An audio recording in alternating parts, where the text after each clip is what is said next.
출애굽기 30장 말씀입니다. 출애굽기 30장은 분향단을 어떻게 만들 것인지에 대해서 또 생명에 대한 그 속전을 내라는 거 말씀하시는 것, 그리고 또 그 물두멍을 만들어라, 또 그 향기름을 만들어서 그 제단에 있는 각 기구들을 거룩하게 발라서 거룩하게 하라. 또 거룩한 향도 만들라. 이런 여러 가지 것들이 기록되어 있습니다. 우리가 앞에서 25장부터 이 성막에 들어갈 여러 가지 것들을 어떻게 만들어야 될지를 하나님께서 아주 자세하게 모세에게 지금 일일이 말씀해 주시고 계신 것이죠. 그러다가 지난 28장, 29장에서는 좀 잠깐 이 제단에서 봉사하는 그 제사를 지내는 제사장들 또 대제사장은 어떻게 또 거룩하게 할 것인지 또 그들에게 위임식을 어떻게 할 것인지 이제 이런 규정들이 있었습니다. 그래서 특별히 이 분향단에 대한 것인데 오늘 말씀은 분향단은 그 성막의 구조를 보면 맨 앞에 그 가장 중요한 부분이 지성소. 그래서 거기에 하나님이 임재하는 것이죠. 그리고 그 같은 성막 내에 3분의 2는 그냥 성소. 근데 지성소에는 하나님의 그 증거궤, 언약궤가 들어있어서 그 천사 같은 그룹들이 그 속죄소 위에 이렇게 있고 거기에 하나님이 임재하시는 것이고 1년에 한 차례 대제사장만 들어가는 것인데 그 지성소 앞에 성소는 매일 들어가는 거예요. 제사장들이. 그래서 그 안에는 이쪽에는 그 등 촛대들이 있고 또 이쪽에는 진설병.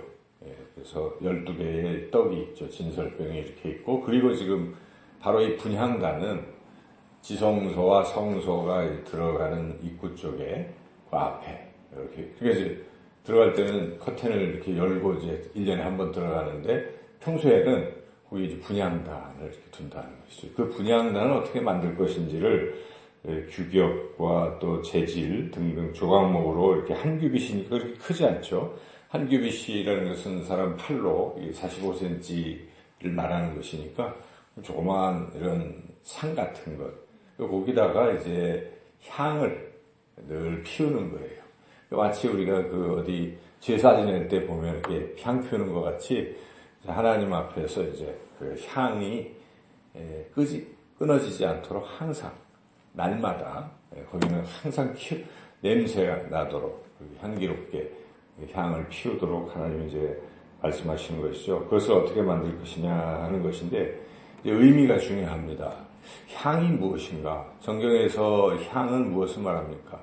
요한계시록에 보면은 향은 하나님 앞에 올려질 성도들의 기도다. 금향로에 담아서 하나님 앞에 올려지는 기도라고 그렇게 요한계시록에 말씀하고 있지 않습니까? 그래서 이 분향단의 향은 기도다. 그것은 뭐 상징이라기보다도 그냥 그런 거예요. 그래서 하나님은 이 향을 맡기를 좋아하시는 거거든요. 향을. 그런데 이 바로 향은 성도들의 기도이기 때문에 하나님께서는 이 기도를 받으신다는 것이죠. 그런데 이 향이 끊어지지 않는다는 것, 여기 8절 한번 같이 읽어볼까요? 8절. 또 저녁 때 등불을 켤 때에 살을 지니 이 향은 너희가 대대로 여호와 앞에 끊지 못할지며. 그러니까 기도를 쉬면 안 된다. 바울도 쉬지 말고 기도하라. 편지를 보낼 때마다 계속 그렇게 교회들에게 권면하고 있지 않습니까? 그래서 우리가 이 기도의 불을 끄는 것은 좋지 않습니다. 그러니까 늘상 기도해야 돼요. 기도는 그래서 우리가 호흡이라고 하잖아요. 영혼의 호흡처럼 끊어지면 죽는 것입니다. 우리가 영적으로 죽는다는 것입니다. 기도를 하지 않는 사람은 영적으로 굉장히 침체가 되고 결국은 소멸되고 그렇게 되는 거예요. 그래서 무엇보다 우리가 힘써야 될 일은 기도다 하는 것을 이제 우리가 생각해야 되겠고, 그러면 하나님께서는 왜 이 기도를 쉬지 말게 하시는가를 생각해 봐야 되는데, 이 앞서서도 여러 이 성막의 기구들을 다 만들고 이 성막을 만드는 목적이 있어요. 그것은 하나님이 거기에 임재하셔서 만나시겠다는 만남의 장소입니다. 그래서 성막을 만날 회자에서 회막이라고도 우리가 이야기하지 않습니까? 그래서 만나시려고 하는 거예요. 만나서 뭘 하시겠습니까? 우리의 간절한 소원을 들어주시고 우리에게 복을 주시려고 하시는 것입니다. 뭐 우리를 어떻게 하려고 하는 게 아니잖아요. 그래서 하나님은 복 주시려고 우리에게 오라고 하는 것이고 예배를 받으시고 또 부르짖어 기도하라고 하시는 것. 이 하나님의 뜻을 우리가 잘 알아야 됩니다. 그래서 이 기도는 복을 받는 통로다. 하나님이 주시는 지혜와 또 그 평안과 또 우리의 소원이 응답되는 통로다 하는 것입니다. 그래서 우리가 복 받으라고 하나님이 하라고 하시는데도 우리가 기도를 쉬고 있으면 참 어리석은 것입니다. 그래서 이 말씀을 믿으시고 여러분 간절한 소원을 하나님 앞에 아뢰시고 또 하나님의 음성을 들으시고 그래서 날마다 주님과 교제하시고 그런 능력 있는 삶을 살아가시기를 소망합니다. 이렇게 이제 분양할 재단의 그런 의미가 있고 그 다음에 그 회막에서 이제 봉사하는 사람들이 있습니다.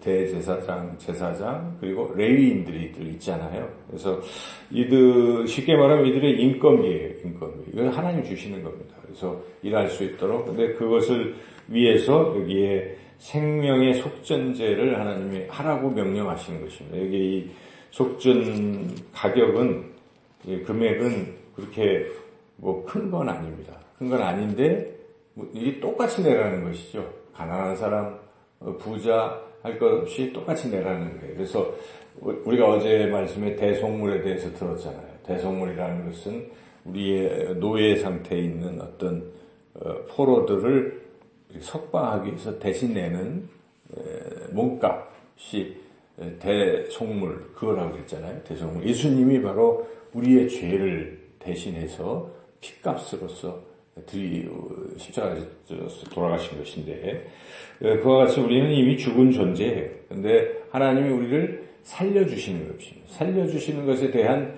속전을 내라는 것이죠. 그래서 여기 20세겔 반세겔 성소의 세겔로 반세겔씩 누구든지 20살 넘은 사람들은 다 내라는 것이죠. 그래서 그걸로 지금 이 성전이 이제 회막 봉사하는 자들에게 주어져서 운영이 되는 것이죠. 영원토록 그렇게 하라 하는 것입니다. 이것은 우리가 이제 구약의 말씀을 신약 시대에 어떻게 볼 것이냐 하는 것이죠.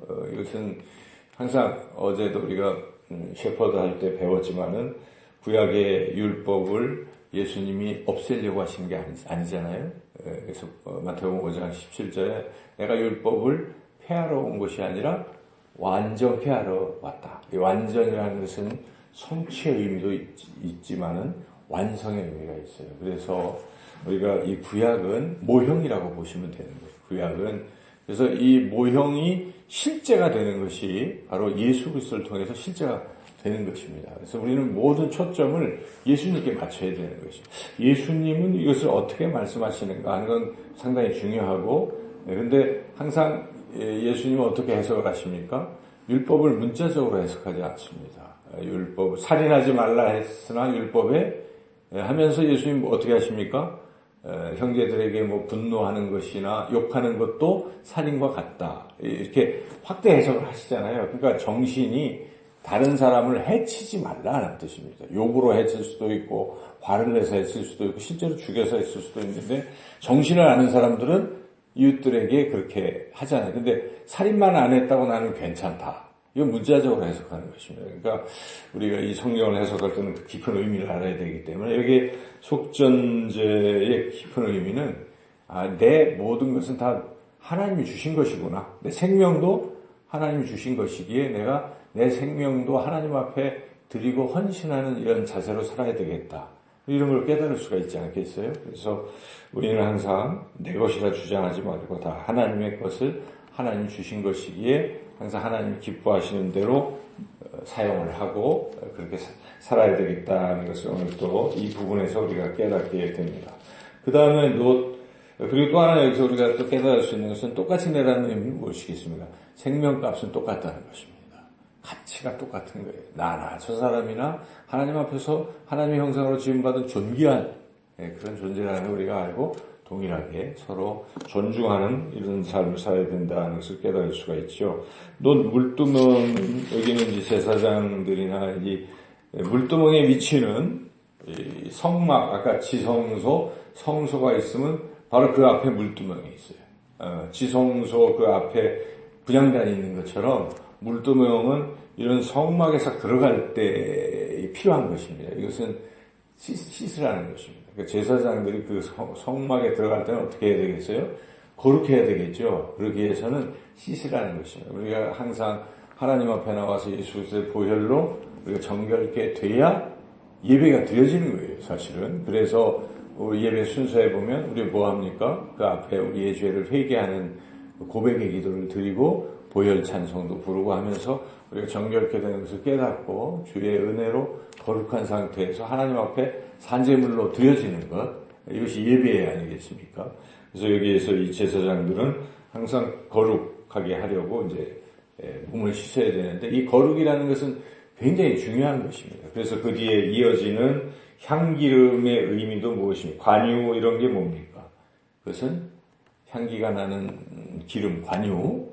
이 목적이 성소에 있는 모든 기구들을 발라서 그것을 어떻게 거룩하게 하려고 한다는 뜻이죠. 사람도 거룩해야 돼, 들어갈 때. 근데 모든 것들도 다 거룩해야 돼. 그러니까 거룩이라는 것은 우리가 신앙생활에 있어서 굉장히 중요한 요소입니다. 왜냐하면 하나님은 거룩하신 분이시기 때문에 거룩하지 않은 인간이 하나님 앞에 갈 때 함부로 나가면 안 되니까 거룩해져야 되는데, 우리가 뭘로 거룩해집니까? 예수 그리스도의 십자가의 보혈로 거룩해지는 것이기 때문에 우리가 항상 보혈을 지나서 하나님 앞에 가는 것이니, 이 보혈이 얼마나 소중한 것입니까? 주님의 피가 없으면 하나님 앞에 갈 수가 없는 우리는 더러운 존재이기 때문에 그래서 감사한 것입니다. 주의 보혈을 그렇게 거룩하게 하나님 앞에 서야 한다는 말씀.